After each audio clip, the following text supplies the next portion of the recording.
Hello everyone, can you hear the rain sound? Hello, hello. Sorry, I won't be able to do the usual stream greeting or but thank you for the stream streaks. I'm sorry, it's just to make sure it's, focused on the book reading. But thank you for watching. Sorry, I probably should have put this on the other channel that's more focused on this kind of ASMR, because I know a lot of people are just here for a game, so sorry.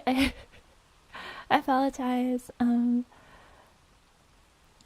Wait, the rain is quiet. Okay, let me turn it up. It's supposed to be like this song. Oh, thank you for coming to the stream.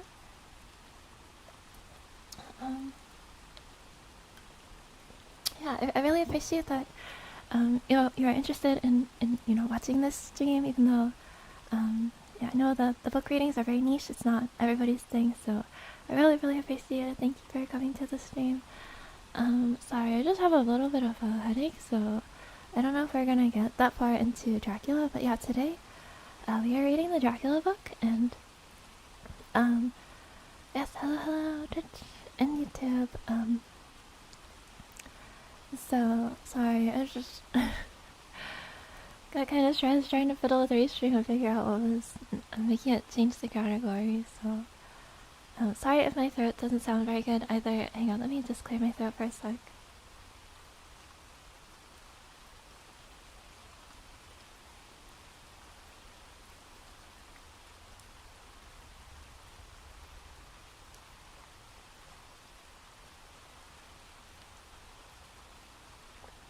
Thank you. I put some effort into the outfit.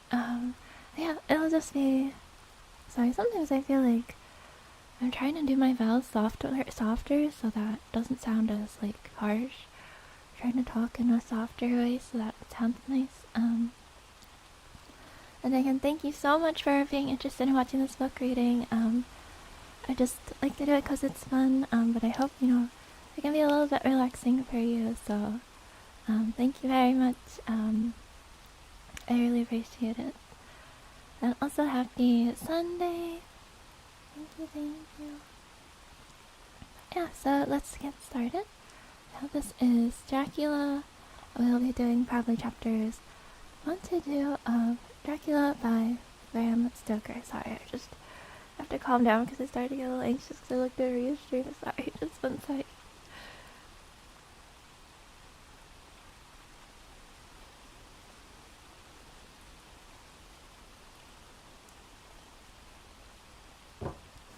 You know what?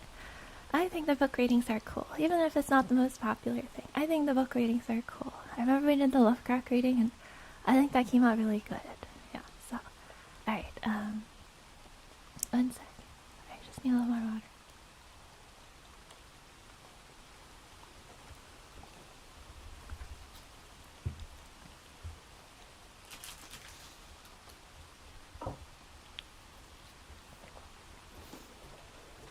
Excuse me. Okay, Dracula, Chapter 1. Jonathan Harker's journal, kept in shorthand. 3 May Bistritz. Left Munich at 8:35 p.m. on 1st May. Arriving at Vienna early next morning. Oh, let me know if the audio, by the way, is... sorry, I keep wanting to clear my throat. I'm so sorry, I should delete this mod. I'm so sorry, one sec.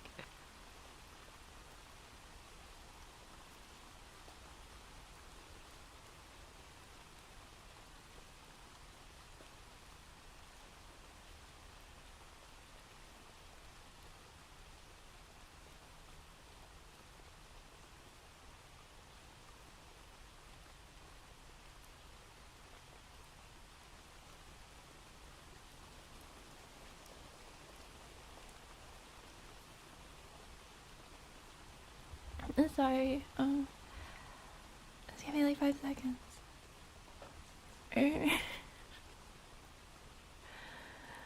Okay, one sec.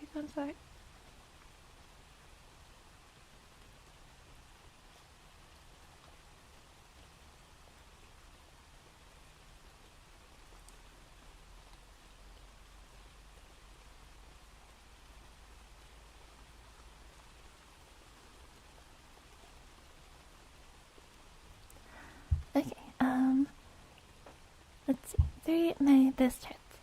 Left Munich at 8:35 p.m. on 1st May, arriving at Vienna early next morning. Should have arrived at 6:46, but train was an hour late. Budapest seems a wonderful place.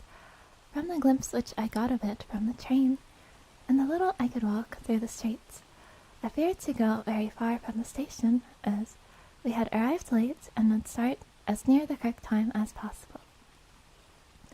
The impression I had was that we were leaving the west and entering the east. The most western of splendid bridges over the Danube, which is here of noble width and depth, took us among the traditions of Turkish rule. We left in pretty good time, and came after nightfall to Klausenberg. Here I stopped for the night at the Hotel Royal. I had for dinner, or rather supper, a chicken done up some way with red pepper, which was very good, but thirsty. Mem, get recipe for Mina. I asked the waiter, and he said it was called paprika Händel, and that, as it was a national dish, I should be able to get it anywhere along the Carpathians. I found my smattering of German very useful here indeed. I don't know how I should be able to get on without it. Having had some time at my disposal when in London, I had visited the British Museum and made search among the books and maps in the libraries regarding Transylvania. It had struck me that some foreknowledge of the country could hardly fail to have some importance in dealing with a nobleman of that country. I find that the district he named is in the extreme east of that country, just on the borders of 3 states, Transylvania, Moldavia, and Bukovina. So that's where Dracula lives, in the midst of the Carpathian Mountains, one of the wildest and least known portions of Europe. I was not able to light on any map or work giving the exact locality of the Castle Dracula, as there are no maps of this country as yet to compare with our own Ordnance Survey maps. But I found that Bistritz, the post town named by Count Dracula — sorry if my S sound like harsh, I'll try to fix it — is a fairly well-known place. I shall enter here some of my notes. I did it again. I shall enter here some of my notes, as they may refresh my memory when I talk over my travels with Mina. In the population of Transylvania, there are 4 distinct nationalities: Saxons in the south, and mixed with them the Wallachs, who are the descendants of the Dacians, Magyars in the west, and I looked up how to pronounce this before the stream and I forgot. Sakes in the east and north. I'm going among the latter, who claim to be descended from Attila and the Huns. This may be so, for when the Magyars conquered the country in the 11th century, they found the Huns settled in it. I heard that every known superstition in the world is gathered into the horseshoe of the Carpathians, as if it were the center of some sort of imaginative whirlpool. If so, my stay may be very interesting. Mem, I must ask the Count all about it. We're going to talk to Dracula. I did not sleep well, though my bed was comfortable enough, for I had all sorts of queer dreams. There was a dog howling all night under my window, which may have had something to do with it, or it may have been the paprika, for I had to drink up all the water in my carafe, and was still thirsty. It was poisoned paprika. Toward morning I slept, and was wakened by the continuous knocking at my door. So, I guess I must have been sleeping soundly then. It was poisoned. The paprika was poisoned. I had for breakfast more paprika, and a sort of porridge of maize flour, which they said was mamaliga, and eggplant stuffed with forcemeat, a very excellent dish, which they call emplatata. Mem, get recipe for this also. A moment. I will not need.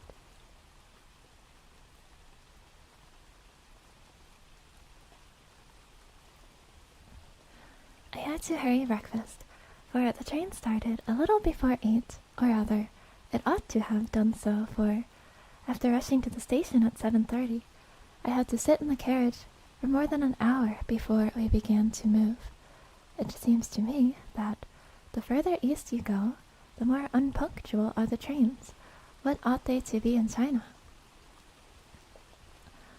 All day long, we seemed to dawdle through a country which is full of beauty of every kind. Sometimes we saw little towns or castles on the top of steep hills such as we see in old missals. Sometimes we ran by rivers and streams which seemed from the wide stony margin on each of them to be subject to great floods. It takes a lot of water, and, running strong, to sweep the outside edge of a river clear. At every station there are groups of people, sometimes crowds, and in all sorts of attire. Some of them were just like the peasants at home, or those I saw coming through France and Germany, with short jackets and round hats and homemade trousers, but others were very picturesque. The women looked pretty, except when you got near them. What do you mean by that, John Clark? But they were very clumsy about the waist. They had all full white sleeves of some kind or another, and most of them had big belts, with a lot of strips of something fluttering from them, like the dresses in a ballet, but, of course, there were petticoats under them. The strangest figures we saw were the Slovaks, who were more barbarian than the rest, with their big cowboy hats, great baggy, dirty white trousers, white linen shirts, and enormous heavy leather belts, nearly a foot wide, all studded over with brass nails. They wore high boots, with their trousers tucked into them, and had long black hair and heavy black mustaches. They are very picturesque, but do not look prepossessing. On the stage they would be set down at once as some old oriental band of brigands. They are, however, I am told, very harmless and rather wanting in natural self-assertion. It was on the dark side of twilight when we got to Bistritz, which is a very interesting old place. Being practically on the frontier, where the Borgo Pass leads from it into Bukovina, it has had a very stormy existence, and it certainly shows marks of it. 50 years ago, a series of great fires took place.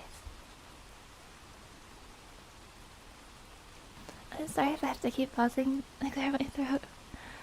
Maybe. It's okay, I guess. Which made terrible havoc on 5 separate occasions. At the very beginning of the 17th century, it underwent a siege of 3 weeks and lost 13,000 people, the casualties of war proper being assisted by famine and disease. Count Dracula had directed me to go to the Golden Krone Hotel, which I found to my great delight should be thoroughly old-fashioned, for of course I wanted to see all I could of the ways of the country. I was evidently expected, for when I got near the door, I faced a cheery-looking elderly woman in the usual peasant dress, white undergarments with long double apron, front, back, and back, of colored stuff fitting almost too tight for modesty. When I came close, she bowed and said, "The Herr Englishman?" "Yes," I said, "Jonathan Harker." She smiled and gave some message to an elderly man in white shirt sleeves who had followed her to the door. He went, but immediately returned with a letter. "My friend, welcome to the Carpathians. I am anxiously expecting you. Sleep well tonight. At 3 tomorrow, the diligence will start for Bukovina. A place on it is kept for you. At the Borgo Pass, my carriage will await you and will bring you to me. I trust that your journey from London has been a happy one, and that you will enjoy your stay in my beautiful land. Your friend, Dracula." Doesn't this Dracula guy seem really nice, guys?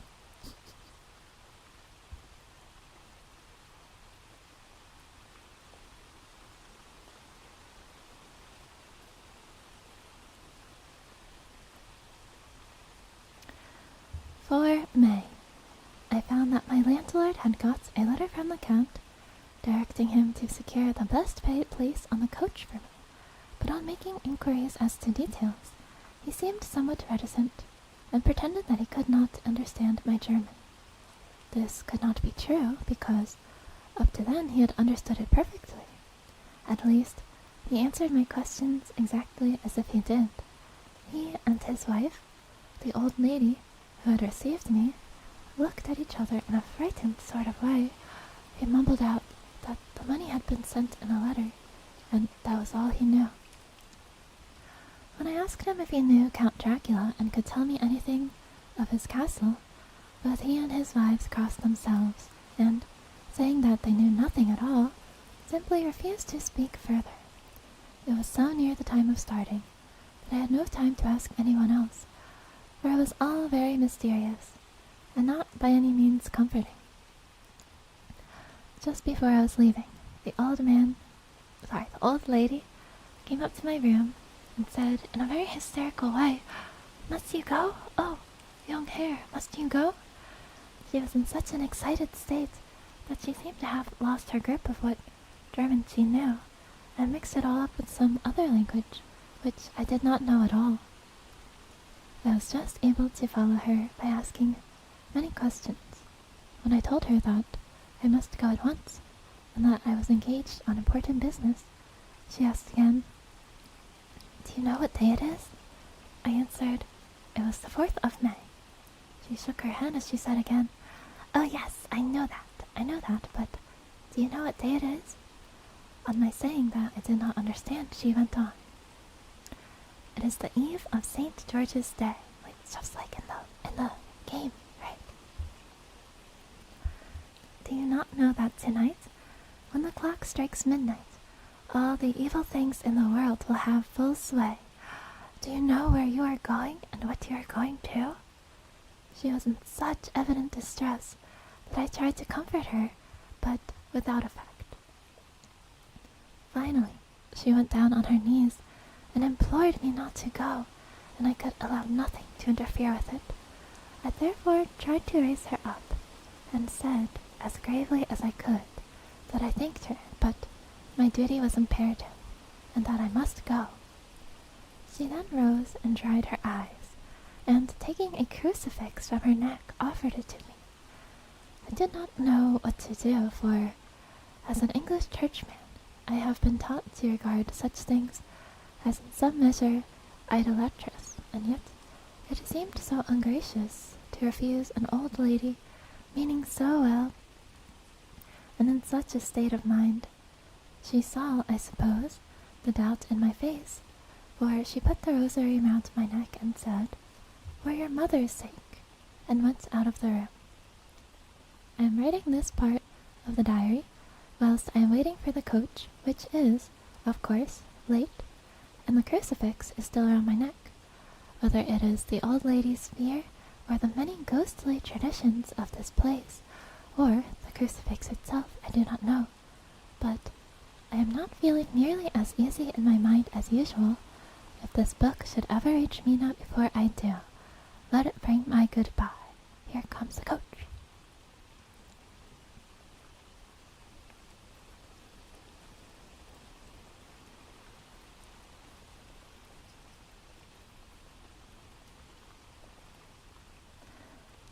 May, the castle. This chapter, dang, this chapter is so long. The grey of the morning has passed, and the sun is high over the distant horizon, which seems jagged, whether with trees or hills I know not, for it is so far off that big things and little are mixed. I am not sleepy. I'm not sleepy. And as I am not to be called till I awake, naturally I write until sleep comes. There are many odd things to put down, and lest who reads them may fancy that I dined too well before I left Bistritz, let me put down my dinner exactly. Yeah, we gotta know that. I dined on what they call robber steak, bits of bacon, onion, and beef, seasoned with red pepper, and strung on sticks, and roasted over the fire. in the simple style of the London cat's meat. London cat's meat. The wine was golden mediash, which produces a queer sting on the tongue, which is, however, not disagreeable. I had only a couple glasses of this and nothing else. When I got on the coach, the driver had not yet taken his seat, and I saw him talking with the landlady.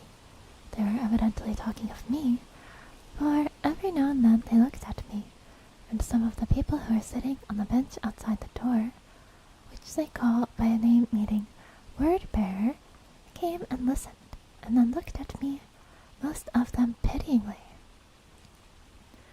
I could hear a lot of words often repeated, queer words, for there are many nationalities in the crowd, so I quietly got my polyglot dictionary from my bag and looked them out. I must say they were not cheering to me, for amongst them were Ordog, Satan, Poko, Hell, Stragoika, Witch, Vrolak, and Vloslak, both of which mean the same thing, one being Slovak and one being Serbian, for something that is either werewolf or vampire. Now, I must ask the Count about these superstitions. I had no Sprite before this stream, and I feel like it's making my throat hoarse. I can drink more water.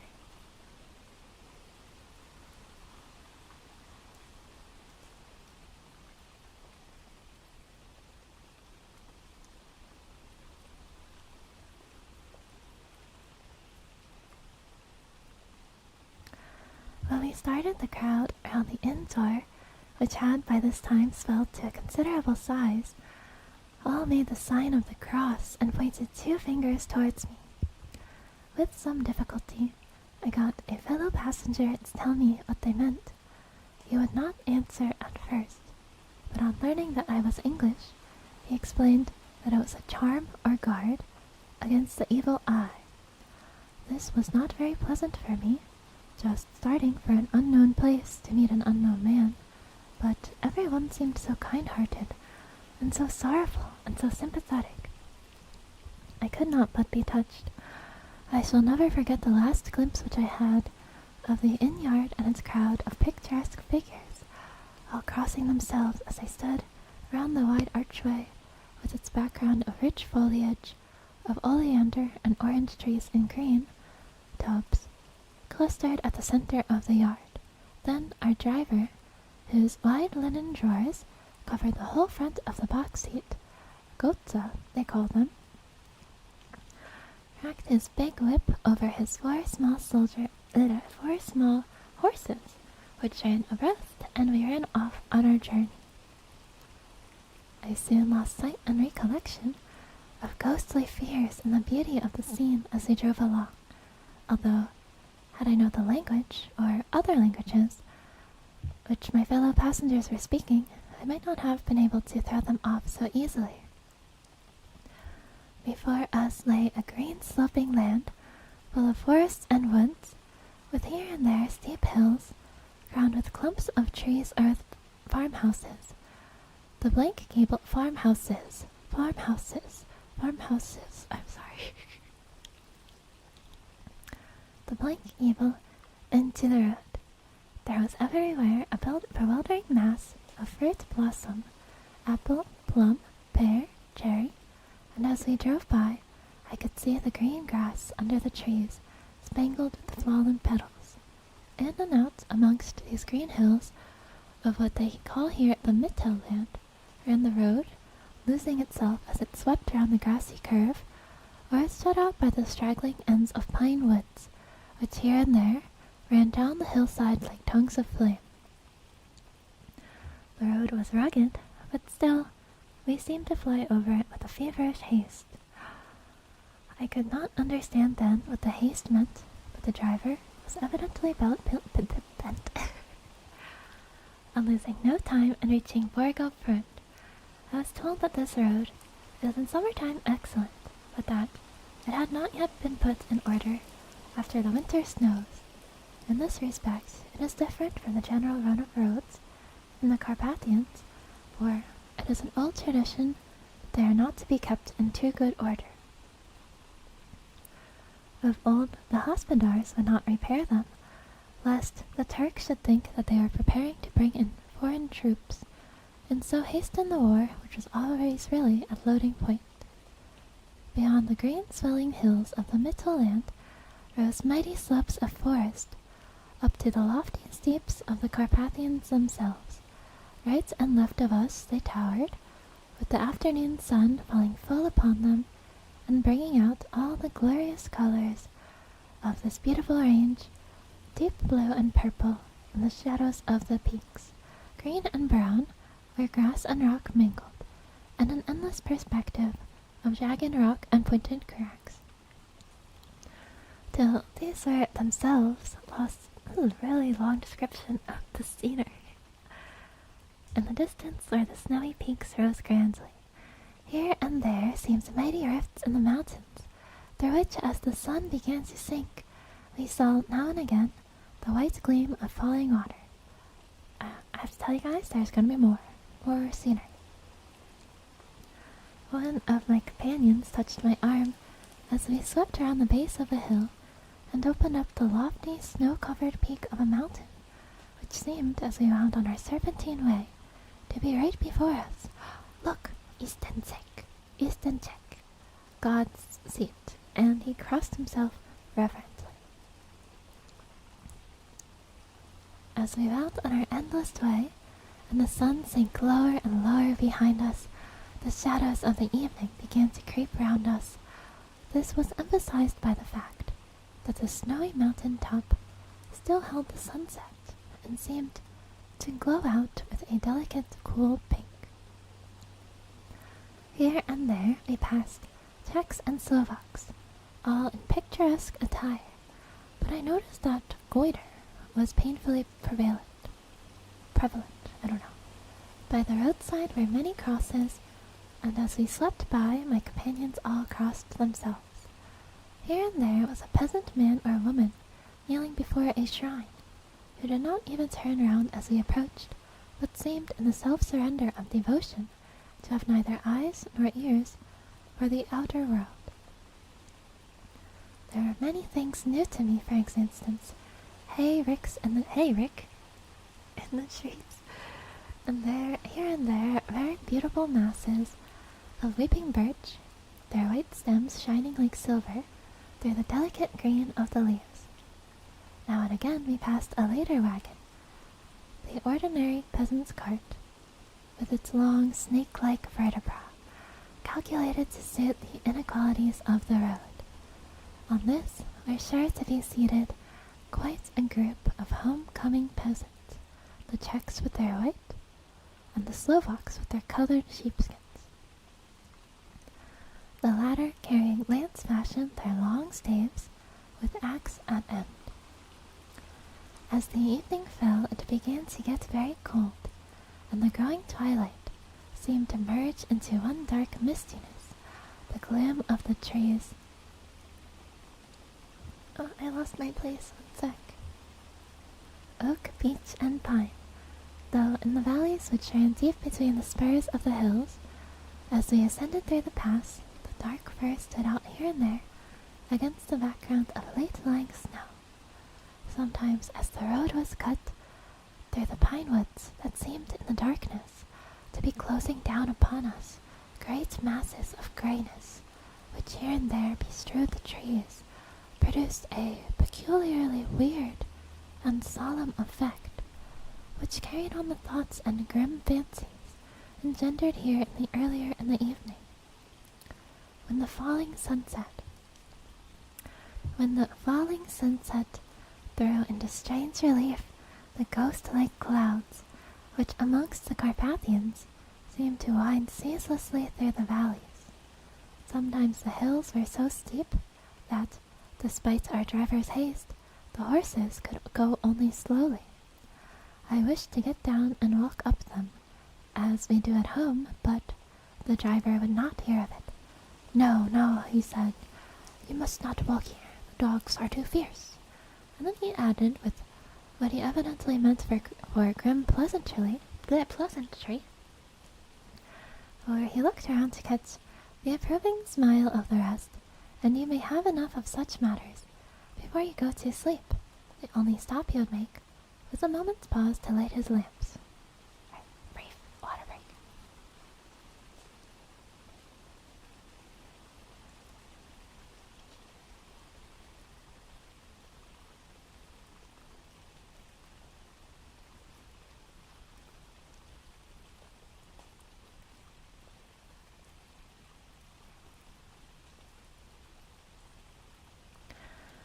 When it grew dark, there seemed to be some excitement amongst the passengers, and they kept speaking to him one after the other, as though urging him to further speed.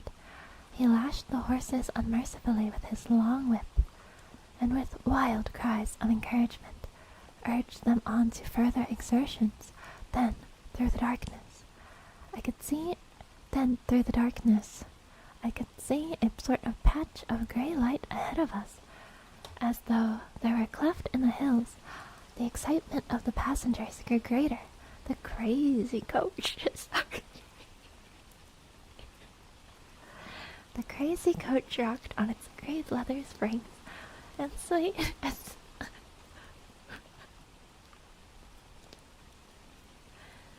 Driving on a crazy coach and swayed like a boat tossed on a stormy sea. I had to hold on. The road grew more level, and we appeared to fly along. Then the mountains seemed to come nearer to us on each side and to frown down upon us. We were entering on the Borgo Pass. One by one, several of the passengers offered me gifts, which they pressed upon me with an earnestness which would take no denial. These were certainly of an odd and varied kind, but each was given in simple good faith, with a kindly word and a blessing, and that strange mixture of fear-meaning movements which I had seen outside the hotel in Bistritz, the sign of the cross and the guard against the evil eye. Then, as we flew along, the driver leaned forward, and on each side the passengers, craning over the edge of the coach, peered eagerly into the darkness. It was evident that something very exciting was either happening or expected, but though I asked each passenger, no one would give me the slightest explanation. I should not have used nose spray for the stream. This state of excitement kept on for some little time, and at last we saw before us the pass opening out on the eastern side. There were dark rolling clouds overhead, and in the air the heavy, oppressive sense of thunder.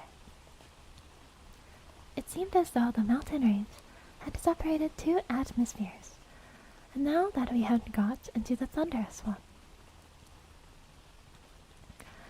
I was now myself looking out for the conveyance which was to take me to the Count. Each moment I expected to see the glare of lamps through the blackness, but all was dark. The only light was the flickering rays of our own lamps, in which the steam from our hard-driven horses rose in a white cloud. We could see now the sandy road lying white before us, but there was on it no signs of a vehicle. The passengers drew back with a sigh of gladness, which seemed to mock my own disappointment. I was already thinking what I had best do when the driver, looking at his watch, said to the others something which I could hardly hear. It was spoken so quietly and so low a tone, I thought it was an hour less than the time. Then turning to me, he said, in German worse than my own, "There is no carriage here. The Herr is not expected after all. He will now come on to Bukovina and return tomorrow or the next day. Better the next day." Whilst he was speaking, the horses began to neigh and snort and plunge wildly, so that the driver had to hold them up. Then, amongst a chorus of screams from the peasants and a universal crossing of themselves, a caleche with 4 horses drove up behind us, overtook us, and drew up beside the coach. I could see from the flash of our lamps, as the rays fell on them. The horses were coal black, and splendid animals. They are driven by a tall man with a long brown beard and a great black hat, which seemed to hide his face from us. I could only see the gleam of a pair of very bright eyes, which seemed red in the lamplight, as he turned to us. He said to the driver, "You are early tonight, my friend." The man stammered in reply, The English here was in a hurry. Sorry, I don't know. Is that the right accent? To which the stranger replied, "That is why, I suppose, you wished him to go on to Bukovina. You cannot deceive me, my friend. I know too much, and my horses are swift." As he spoke, he smiled, and the lamplight fell on a hard-looking mouth, with very red lips, and sharp-looking teeth as white as ivory. One of my companions whispered to another the line from Burger's Lenore, "Den de toten reten snö," for the dead travel fast. The strange driver evidently heard the words, for he looked up with a gleaming smile. The passenger turned his face away at the same time, putting out his 2 fingers and crossing himself. "Give me the hare's luggage," said the driver, and with exceeding alacrity my bags were handed out and put in the calèche. Then I descended from the side of the coach, as the calèche was close alongside, the driver helping me with a hand which caught my arm in a grip of steel. His strength must have been prodigious. Without a word he shook his reins. The horses turned, and we swept into the darkness of the pass. As I looked back, I saw the steam from the horses of the coach by the light of the lamps, and projected against it the figures of my late companions crossing themselves. Then the driver cracked his whip and called to his horses, and off they swept on their way to Bukovina. As they sank into the darkness, I felt a strange chill and a lonely feeling came over me, but a cloak was thrown over my shoulders, and a rug across my knees, and the driver said in excellent German, "The night is chill, mein Herr, and my master, the Count, bade me take all care of you. There is a flask of Slivovitz, the plum brandy of the country, underneath the seat if you should require it." I did not take any, but it was a comfort to know that it was there all the same. "God know where your brandy is." I felt a little strangely, and not a little frightened. I think had there been any alternative, I should have taken it. Instead of prosecuting that unknown night journey, the carriage went at a hard pace straight along.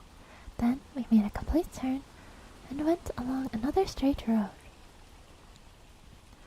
It seemed to me that we were simply going over and over the same ground again, and so I took note of some salient point, and found that this was so. I would have liked to ask the driver what this all meant, but I really feared to do so, for I thought that, placed as I was, any protest would have had no effect, in case there had been an intention to delay. By and by, however, I was curious to know how time was passing. I struck a match, and by its flame, looked at my watch. It was within a few minutes of midnight. This gave me a sort of shock, for I suppose the general superstition about midnight was increased by my recent experiences. I waited with a sick feeling of suspense.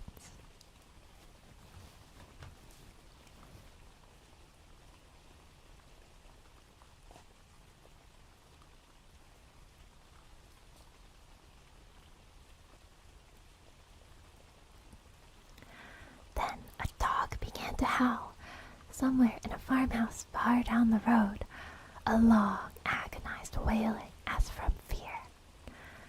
The sound was taken up by another dog, and then another, and another, till, borne on the wind which now sighed softly through the pass, a wild howling began, which seemed to come from all over the country as far as the imagination could grasp it through the gloom of the night. At the first howl, the horses began to strain in the rear, but the driver spoke to them soothingly, and they quieted down, but shivered and sweated, as though after a runaway from sudden fright. Then, far off in the distance, from the mountains on each side of us began a louder and a sharper howling, that of wolves, which affected both the horses and myself in the same way. For I was minded to jump from the caleche and run, whilst they reared again and plunged madly, so that the driver had to use all his great strength to keep them from bolting. In a few minutes, however, my own ears got accustomed to the sound, and the horses so far became quiet, that the driver was able to descend and to stand before them. He petted and soothed them, and whispered something in their ears, as I have heard of horse tamers doing, and, with extraordinary effect. For under his caresses they became quite manageable again, though they still trembled. The driver again took his seat, and, shaking his reins, started off a great pace. This time, after going to the far side of the pass, he suddenly turned down a narrow roadway which ran sharply to the right.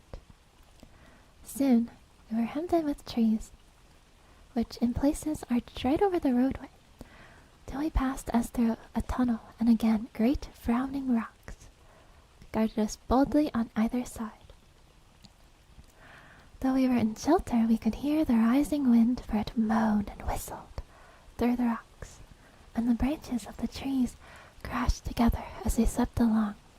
It grew colder and colder still, and fine powdery snow began to fall, so that soon we and all around us were covered with a white blanket. The keen wind still carried the howling of the dogs, though this grew fainter as we went on our way. The baying of the wolves sounded nearer and nearer, as though they were closing round on us from every side. I grew dreadfully afraid, and the horses shared my fear. The driver, however, was not in the least disturbed. He kept turning his head to left and right, but I could not see anything through the darkness. Suddenly, away on our left, I saw a faint, flickering blue flame. The driver saw it at the same moment. He at once checked the horses and, jumping to the ground, disappeared into the darkness. I did not know what to do, the less as the howling of the wolves grew closer, but while I wondered, the driver suddenly appeared again, and without a word, took his seat, and we resumed our journey.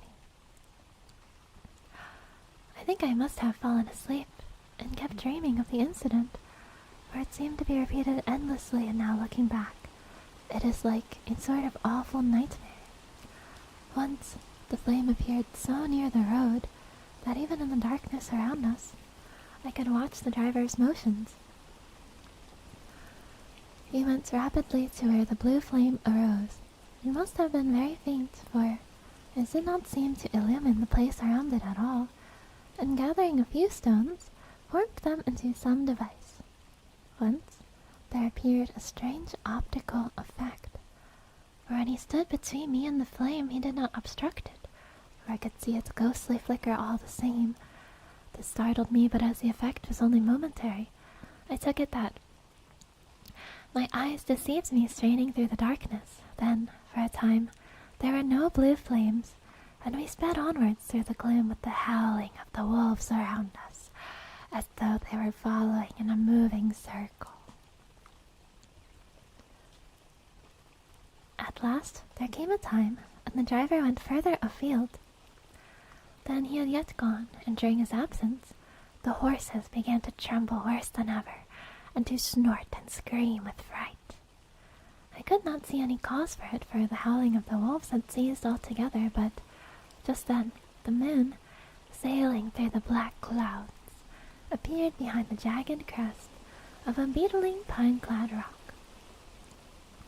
And by its light I saw around us a ring of wolves, with white teeth and lolling red tongues, with long sinewy limbs and shaggy hair. They were 100 times more terrible in the grim silence which held them than even when they howled. For myself, I felt a sort of paralysis of fear. It is only when a man feels himself face to face with such horrors that he can understand their true import. All at once the wolves began to howl, as though the moonlight had had some peculiar effect on them. The horses jumped about and reared and looked helplessly around, with eyes that rolled in a way painful to me, to see, but the living ring of terror encompassed them on every side, and they had perforce to remain within it. I called to the coachman to come, for it seemed that our only chance was to try to break out through the ring and aid his approach. I shouted and beat the side of the caleche, hoping by the noise to scare the wolves from that side, so as to give him a chance of raiding that trap. How he came there I knew not, but I heard his voice raised in a tone of imperious command, and, looking towards the sound, saw him stand in the roadway. As he swept his long arms as though rushing aside some impalpable obstacle, the wolves fell back and back further still.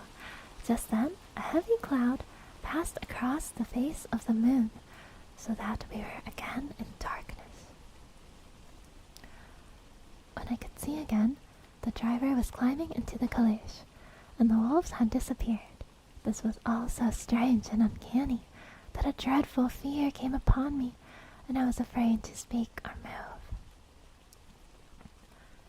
The time seemed interminable, as we swept on our way now in almost complete darkness, for the rolling clouds obscured the moon. We kept on ascending with occasional periods of quick descent, but in the main always ascending. Suddenly, I became conscious of the fact. The driver was in the act of pulling up the horses in the courtyard of a vast, ruined castle, from whose tall black windows came no ray of light, and whose broken battlements showed a jagged line against the moonlit sky. End of chapter 1. Right. I need a water break 1 sec.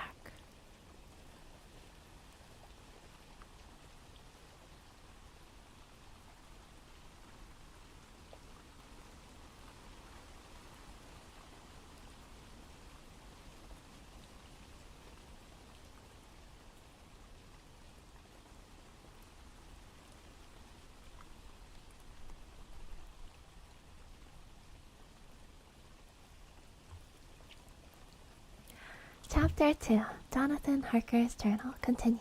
Yeah, thanks guys for listening. Sorry my voice is kinda hoarse. Allergies.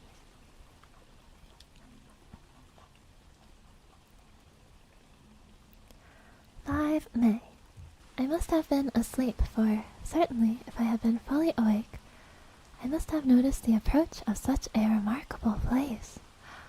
In the gloom the courtyard looked of considerable size, and as several dark ways led from it under great round arches, it perhaps seemed bigger than it really is. I have not yet been able to see it by daylight. When the caleche stopped, the driver jumped down and held out his hand to assist me to alight. Again, I could not but notice his prodigious strength. His hand actually seemed like a steel vice that could have crushed mine had he chosen. Then he took out my traps and placed them, Jonathan's traps, placed them on the ground beside me as I stood close to a great door, old and studded with large iron nails, and set in a projecting doorway of massive stone. I could see, even in the dim light, that the stone was massively carved, but that the carving had been much worn by time and weather. As I stood, the driver jumped again into his seat and shook the reins. The horses started forward and, trap and all, disappeared down one of the dark openings. I stood in silence where I was, for I did not know what to do. Of bell or knocker, there was no sign. Through these frowning walls and dark window openings, it was not likely that my voice could penetrate. The time I waited seemed endless, and I felt doubts and fears crowding upon me. What sort of place had I come to, and among what kind of people? What sort of grim adventure was it on which I had embarked? Was this a customary incident in the life of a solicitor's clerk sent out to explain the purchase of a London estate to a foreigner? Solicitor's clerk? Mina would not like that. solicitor for just before leaving London, I got word that my examination was successful, and I am now a full-blown solicitor. Oh, congratulations, Jonathan. I began to rub my eyes and pinch myself to see if I were awake. It all seems like a horrible nightmare to me, and I expected that. Sorry. It's like an exclamation point, like he's excited about it. I expected that I should suddenly awake and find myself at home, with the dawn struggling in through the windows, as I had now and again felt in the morning after a day of overwork. But my flesh answered the pinching test, and my eyes were not to be deceived. I was indeed awake and among the Carpathians. All I could do now was to be patient, and to await the coming of the morning.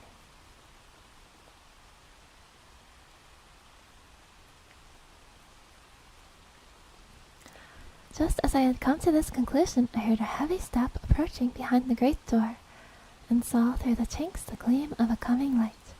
Then there was the sound of rattling chains, and the clanking of massive bolts drawn back. A key was turned with a loud, grating noise of long disuse, and the great door swung back. Within stood a tall old man, clean-shaven, save for a long white mustache, and clad in black from head to foot, without a single speck of color about him anywhere. He held in his hands an antique silver lamp, in which the flame burned without chimney or globe of any kind, throwing long quivering shadows as it flickered in the draught of the open door. The old man motioned me in with his right hand, with a courtly gesture, saying in excellent English, but with a strange intonation, "Welcome to my house. Enter freely, and of your..." Oh no, I should give him a Dracula voice.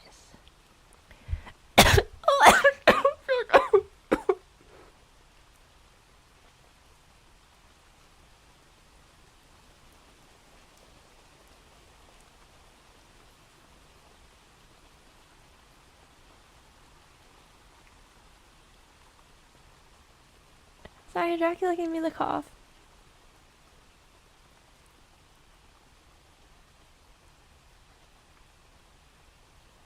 Sorry, scuff scream.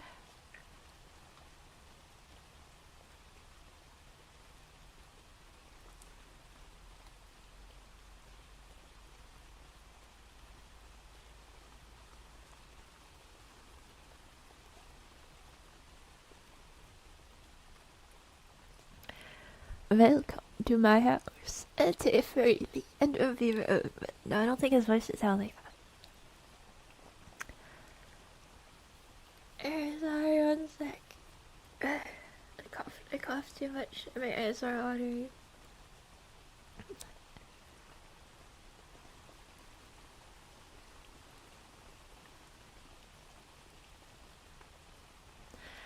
Also, hello, thank you for the follow. Sorry, gotta focus on the book. I really appreciate it. Yeah, thank you everybody who stopped by so far. He made no motion of stepping to meet me, but stood like a statue, as though his gesture of welcome had fixed him into stone. The instant, however, that I had stepped... I cleared my throat again. I think it's not totally recovered. 1 sec.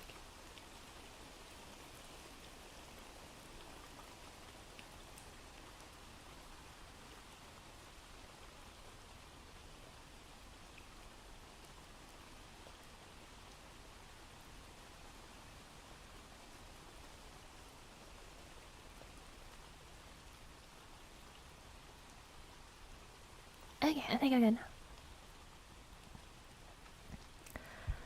He moved impulsively forward, and holding out his hand, grasped mine with a strength which made me wince, an effect which was not lessened by the fact that it seemed as cold as ice, more like the hand of a dead than a living man.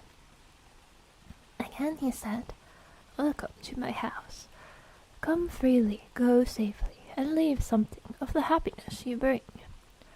The strength of the handshake was so much akin to that which I had noticed in the driver, whose face I had not seen, that for a moment I doubted if it were not the same person to whom I was speaking. So to make sure, I said interrogatively, "Count Dracula?" He bowed in a courtly way as he replied, "I am Dracula, and I bid you welcome, Mr. Harker, to my house.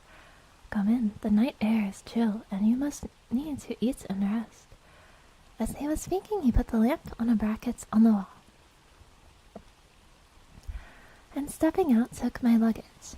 He had carried it in before I could forestall him. I protested, but he insisted. "Nay, sir, you are my guest. It is late, and my people are not available. Let me see to your comfort myself." Sorry, I'm giving him a stupid daddy voice. Yeah, Dracula's here, guys. He insisted on carrying my traps along the passage, and then up a great winding stair, and along another great passage, on whose stone floor our steps rang heavily. At the end of this he threw open a heavy door, and I rejoiced to see within a well-lit room, in which a table was spread for supper, and on whose mighty a great fire of logs, freshly replenished, flamed and flared. The Count halted, putting down my bags, closed the door, and crossing the room opened another door, which led into a small octagonal room, lit by a single lamp and seemingly without a window of any sort. Passing through this, he opened another door, how many doors, and motioned me to enter. It was a welcome sight, for here was a great bedroom, well lit and warmed with another log fire.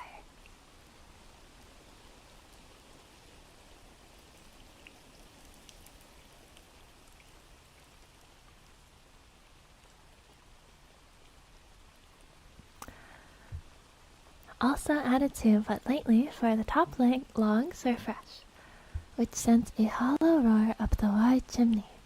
The Count himself left my luggage inside and withdrew, saying before he closed the door, "You will need after your journey to refresh yourself by making your toilet. I trust you will find all you wish.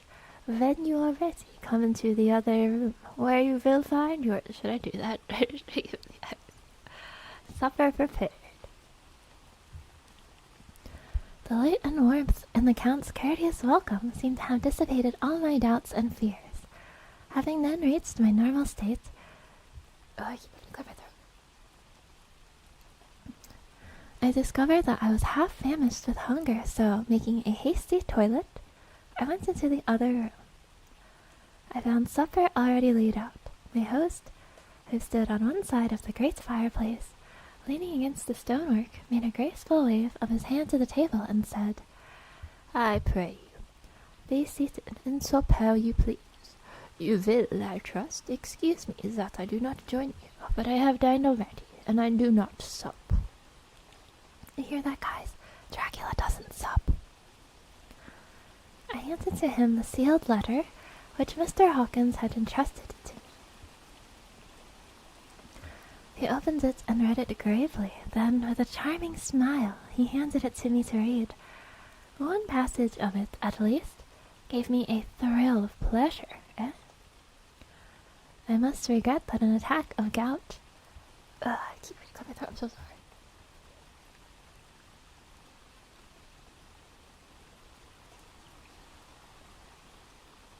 What's sup? No sup, sus.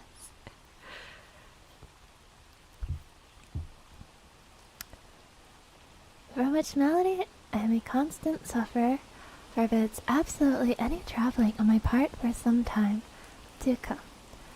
But I am happy to say I can send a sufficient substitute, one in whom I have every possible confidence. He is a young man, full of energy and talents in his own way, and of a very faithful disposition.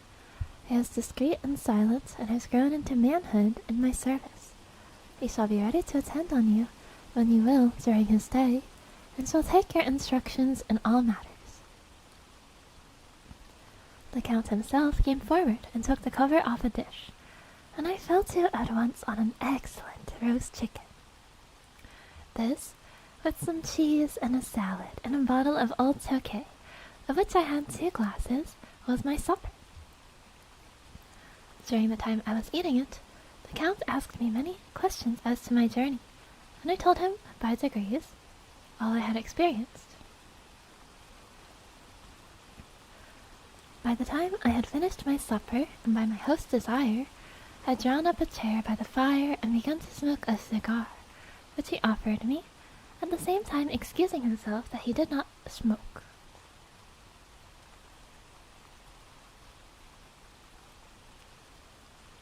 So he doesn't smoke and he doesn't sup. I had now an opportunity of observing him and found him of a very marked physiognomy.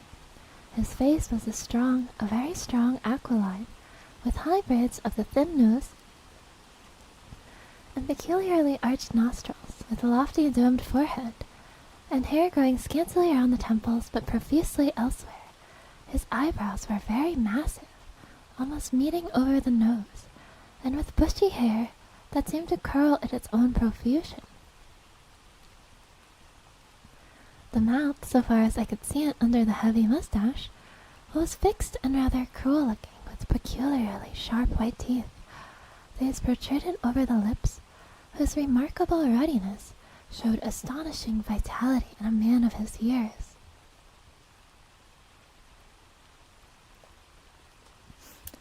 For the rest, his ears were pale, and at the tops extremely pointed. The chin was broad and strong, and the cheeks firm, though thin. The general effect was one of extraordinary pallor. Hitherto I had used a unibrow. Hitherto I had noticed the backs of his hands as they lay on his knees in the firelight, and they had seemed rather white and fine, but seeing them now close to me, I could not but notice that they were rather coarse, broad, with squat fingers. Now there's no crush. Jonathan is just observing you. Strange to say, there were hairs in the center of the palm. The nails were long and fine and cut to a sharp point. As the Count leaned over me and his hands touched me, I could not repress a shudder. It may have been that his breath was rank, but a horrible feeling of nausea came over me, which, do what I would, I could not conceal. The Count, evidently noticing it, drew back, and with a grim sort of smile which showed more than he had yet done his protuberant teeth, sat himself down again on his own side of the fireplace. We were both silent for a while, and as I looked towards the window, I saw the first dim streak of the coming dawn.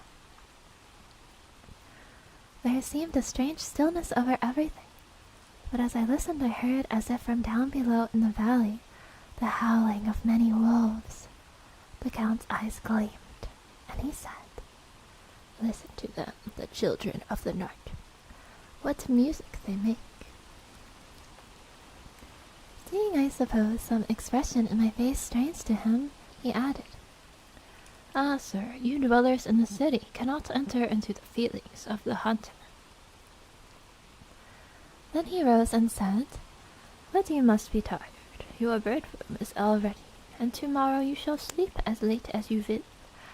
I have to be away till the afternoon, so sleep." With a courteous bow, he opened for me himself the door to the octagonal room, and I entered my bedroom. I am all in a sea of wonders. I doubt, I fear, I think strange things, which I dare not confess to my own soul. God keep me, if only for the sake of those dear to me.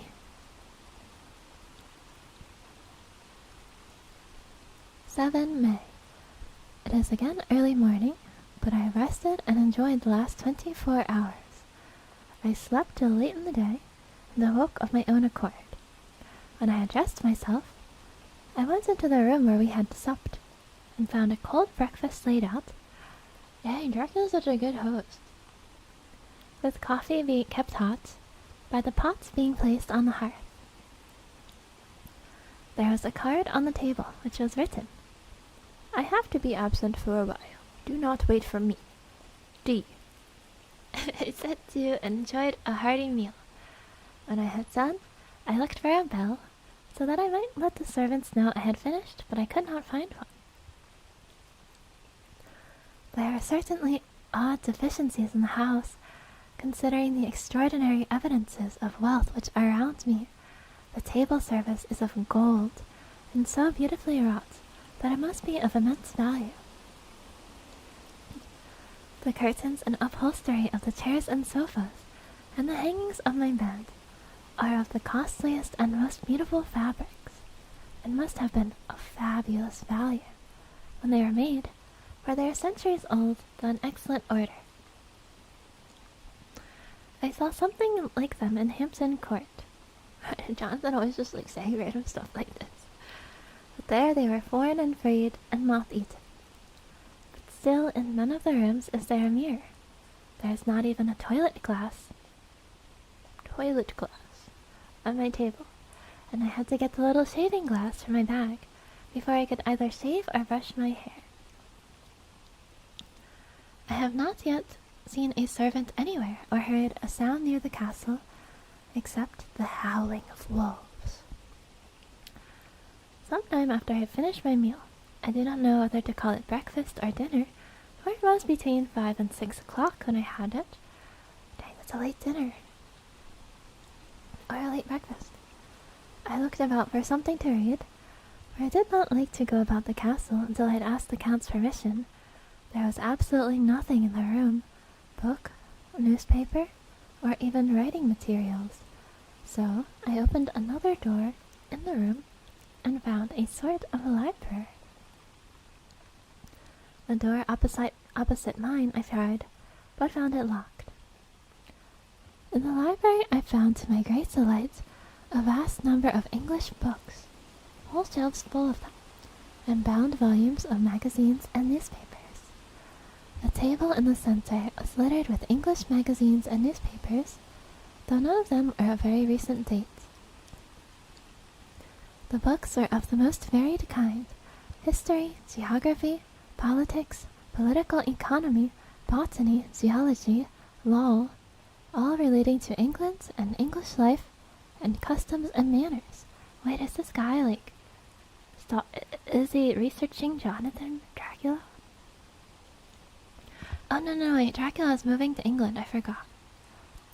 There are even such books of reference as the London Directory, the Red and Blue books, Whittaker's Almanac, the Army and Navy lists, and, it has somehow gladdened my heart to see it, the Law List. The Law List. Jonathan, nerd.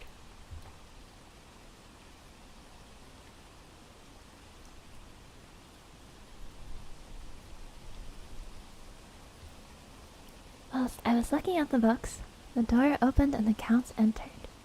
He saluted me in a hearty way, and hoped that I had had a good night's rest. Then he went on. I am glad you found your way in here, for I am sure there is much that will interest you. These companions, and he laid his hand on some of the books, have been great good friends for me, and from some years past, ever since I had the idea of going to London, have given me many hours of pleasure. Maybe I shouldn't do a voice for Dracula, it's making me cough. Through them I have come to know your great England, and to know her is to love her. I long to go through the crowded streets of your mighty London, to be in the midst of the whirl and rush of humanity, to share its life, its change, its death, and all that makes it what it is. But alas, as yet I only know your tongue through books. To you, my friends, I look that I know it to speak. But, Count, I said, you know and speak English thoroughly. He bowed gravely. I thank you, my friend, for your all too flattering estimate. But yet I fear that I am but a little way on the road I would travel. True, I know the grammar and the words, but yet I know not how to speak them. Indeed, I said, you speak excellently. Not so, he answered. Well, I know that, did I move and speak in your London, none there would know. None there are who would not know me for a stranger. That is not enough for me. Here I am noble, I am boyar. The common people know me, and I am master. But a stranger in a strange land, he is no one, men know him not. And to know not is to care not for. I am content if I am like the rest, so that no man stops if he sees me, or pause in his speaking if he hear my words. Ha ha, a stranger. I have been so long master that I would be master still, or at least that none other should be master of me. You come to me not alone as agent of my friend Peter Hawkins of Exeter, to tell me all about my new estate in London. You shall, I trust, rest here with me a while, so that by our talking I may learn the English intonation, and I would that you tell me when I make error, even of the smallest in my speaking. I am sorry that I had to be away so long today. It's okay, Jonathan was sleeping all day anyway. But you will, I know, forgive one who has so many important affairs in hand. Of course, I said all I could about being willing, and asked if I might come into that room when I chose. He answered, yes, certainly, and added, you may go anywhere you wish in the castle, except when the doors are locked, where of course you will not wish to go. There is reason that all things are as they are, and did you see with my eyes, and know with my knowledge, you would perhaps better understand. I said I was sure of this, and then he went on. We are in Transylvania, and Transylvania is not England. Our ways are not your ways. There shall be to you many strange things. Nay, from what you have told me of your experience already, you know something of what strange things there may be.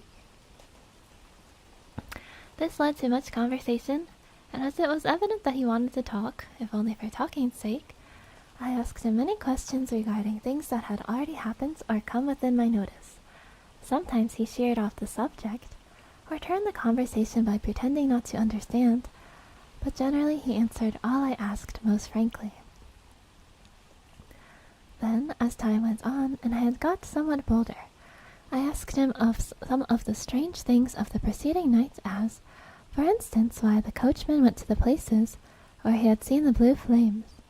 He explained to me it was commonly believed, on a certain night of the year, last night in fact, when all evil spirits are supposed to have unchecked sway, a blue flame is seen over any place where treasure has been concealed. That treasure has been hidden, he went on, in the region through which you came last night. There can be little doubt, for it was the ground fought over by centuries by the Wallachian, the Saxon, and the Turk. Why, there is hardly a foot of soil in all this region that has not been enriched by the blood of men, patriots or invaders. In old days there were stirring times, when the Austrian and the Hungarian came up in hordes, and the patriots went out to meet them, men, women, the aged, and the children too, and awaited their coming on the rocks above the passes, that they might sweep destruction on them with their artificial avalanches. When the invader was triumphant, he found but little, for whatever there was had been sheltered in the friendly soil. But how, said I, can it have remained so long undiscovered, when there is a sure index to it if men will but take the trouble to look? The Count smiled, and as his lips ran back over his gums, the long, sharp canine teeth showed out strangely. He answered, because your peasant is at heart a coward and a fool. Those flames only appear on one night, and on that night no man of this land will, if he can help it, stir without his doors. And, dear sir, even if he did, he would not know what to do. Why, even the peasant that you tell me of, who marked the place of the flame, would not know where to look in daylight, even for his own work. Even you would not, I dare be sworn, be able to find these places again. There you are right, I said. I know no more than the dead, where even to look for them. Then we drifted into other matters. Come, he said at last, tell me of London, and of the house which you have procured for me. With an apology for my remissness, I went into my own room to get the papers from my bag.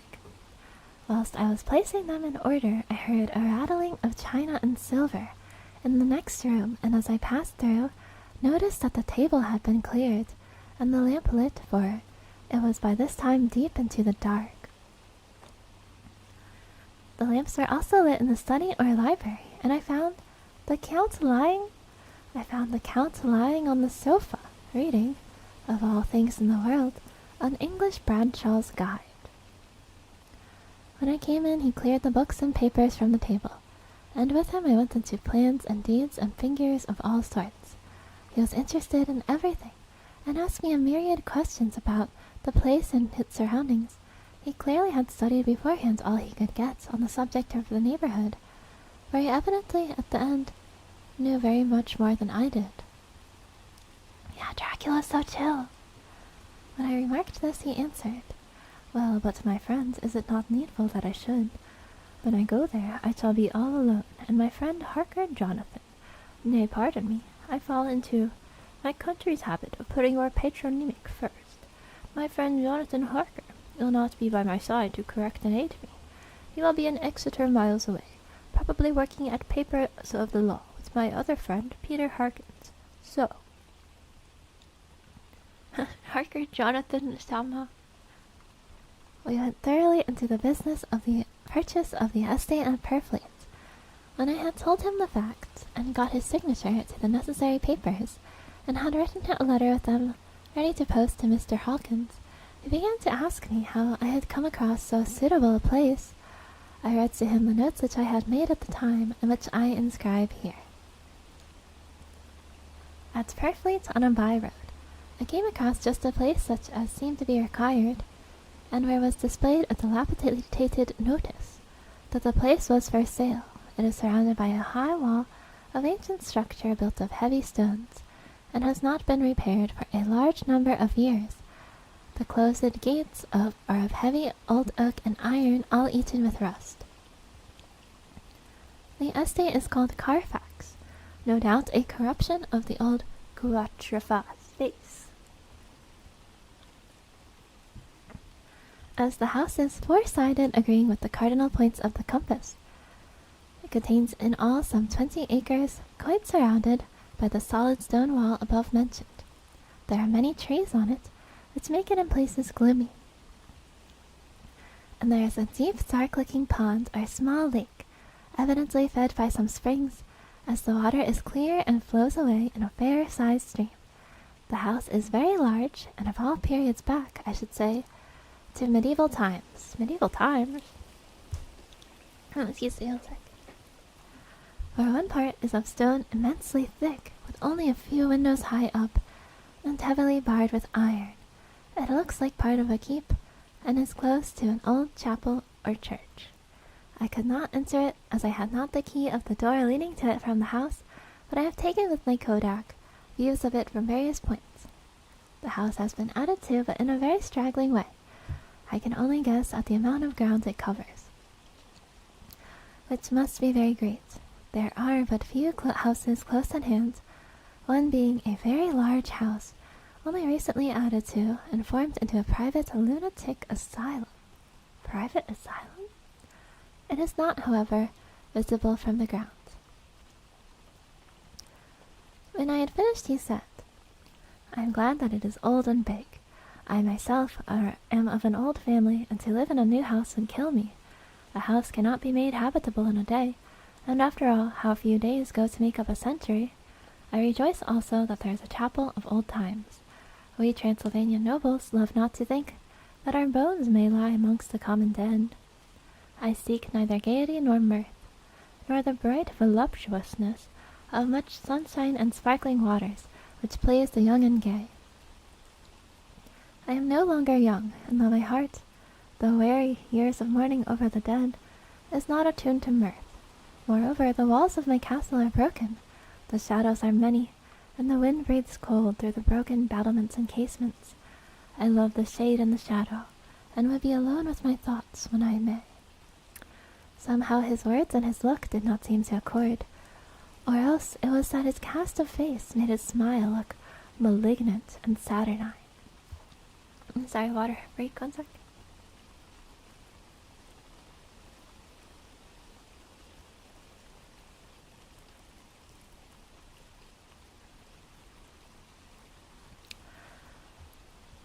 Presently, with an excuse, he left me, asking me to put all my papers together. He was some little time away, and I began to look at some of the books around me. One was an atlas, which I found open naturally at England, as if that map had been much used. Dracula's so excited to go to England. On looking at it, I found in certain places little rings marked, and on examining these, I noticed that one was near London on the east side, manifestly where his new estate was situated. The other two were Exeter and Whitby on the Yorkshire coast. It was the better part of an hour when the Count returned. "Aha," he said. "Still at your books? Good. But you must not work always. Come, I am informed that your supper is ready."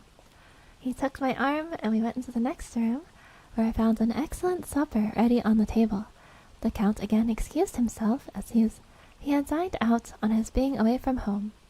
But he sat, as on the previous night, and chatted whilst I ate. After supper I smoked, as on the last evening, and the Count stayed with me, chatting and asking questions on every conceivable subject, hour after hour. I felt that it was getting very late indeed, but I did not say anything, for I felt under obligation to meet my host's wishes in every way. I was not sleepy. Jonathan, you keep saying that. I was not sleepy, as the long sleep yesterday had fortified me, but I could not help experiencing that chill which comes over one at the coming of the dawn, which is like in its own way the turn of the tide. They say that people who are near death die generally at the change to the dawn or the turn of the tide. Anyone who has, when tired, and tied as it were to his post, experienced this change in the atmosphere, can well believe it. All at once we heard the crow of a cock coming up with preternatural shrillness through the clear morning air.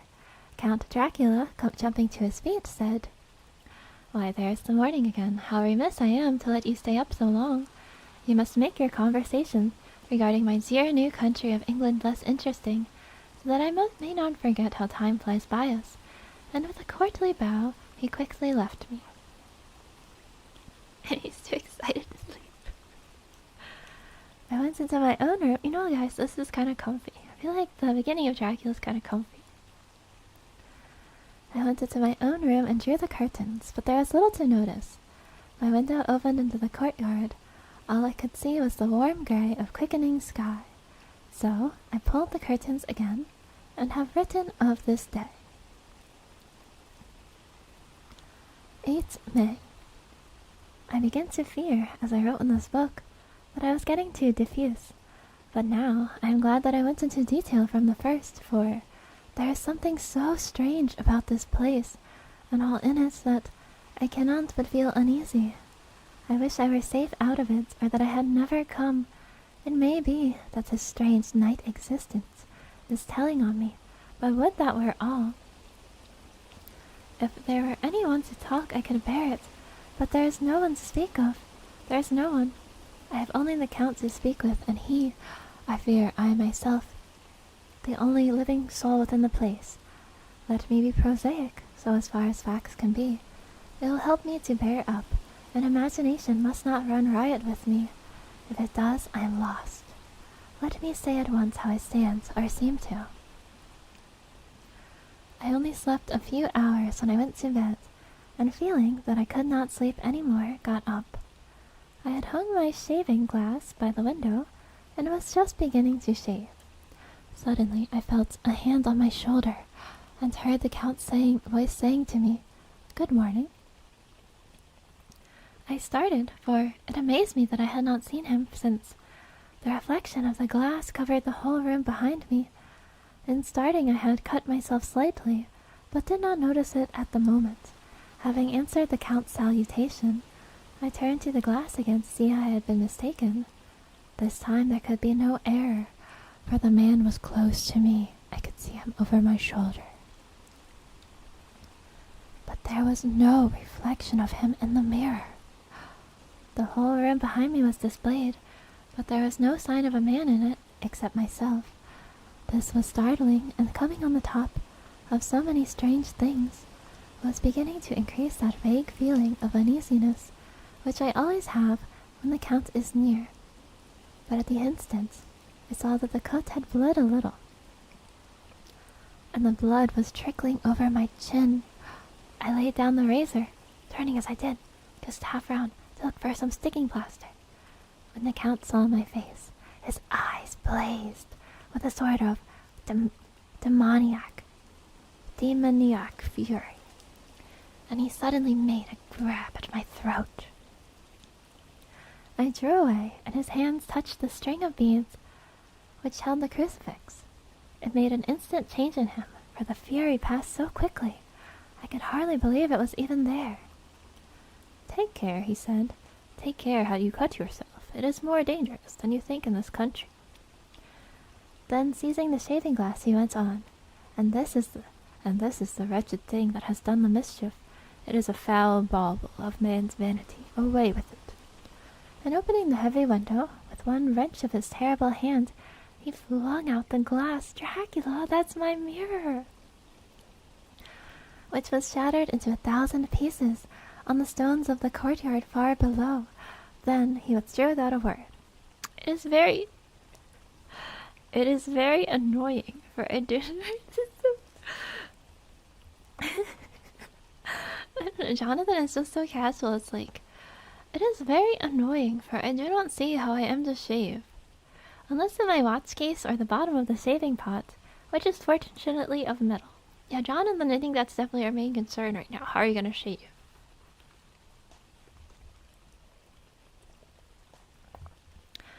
When I went into the dining room, breakfast was prepared, but I could not find the Count anywhere, so I breakfasted alone. Well, hey, free breakfast. It is strange that, as of yet, I have not seen the Count eat or drink. He must be a very peculiar man. After breakfast, I did a little exploring in the castle. I went out on the stairs and found a room looking towards the south. The view was magnificent, and from where I stood, there was every opportunity of seeing it. The castle is on the very edge of a terrible precipice. A stone falling from the window would fall 1,000 feet without touching anything. As far as the eye can reach is a sea of green treetops, with occasionally a deep rift where there is a chasm. Here and there are silver threads where rivers wind in deep gorges through the forest. But I am not in heart to describe beauty, for when I had seen the view I explored further. Doors everywhere, and all locked and bolted. In no place save from the windows in the castle walls is there an available exit. The castle is a veritable prison, and I am a prisoner. End of chapter 2.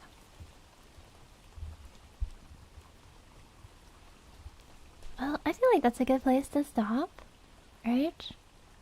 We got a little bit of a cliffhanger. Yeah, I think. Sorry, it was really short, but my voice is hoarse for some reason. So my allergies are kind of bad today. Ah, literal cliffhanger. Now you're imagining things, Jonathan.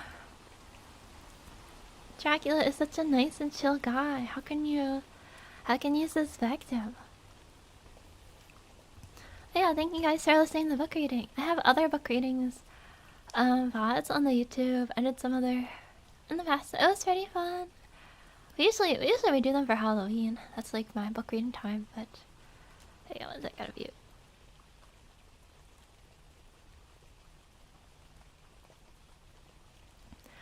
Oh yeah, Dracula. I don't know. Actually, Dracula's kind of cute, isn't he? He's like really excited about going to England. He's doing all this research on England. He's chilling on the sofa reading about England. You know, I feel like Dracula's a pretty chill guy. And then, you know, when he was overcome by bloodlust, he stopped himself by touching the crucifix so he wouldn't eat Jonathan. You know, I think that was pretty cool of him. I mean, because he needs Jonathan to buy him his house, but still, right? Yeah, thank you so much for joining me for this book reading. I like doing these, although yeah, it is a little bit hard on the throat, so it was very fun. I wish I could read more, if like my reading stamina is not very good, so I really appreciate it though. Yeah, too bad he can't just go to the blood bank or whatever. Yeah, he's got a big old mustache. Yeah, yeah. Dracula with his mustache reading his English dictionary line and so fragile. I wish I could read. It's never too late to start. Thank you. Thank you guys so much. You did great. Thank you. Thanks, Bram Stoker. It would be nice to do another. I've done some recordings, but they're all pretty short. They're like Morrowind books. So I have to do them, you know, if my voice is in good condition and it's not hoarse, they sound like nice and smooth. This is not always the case. One sec.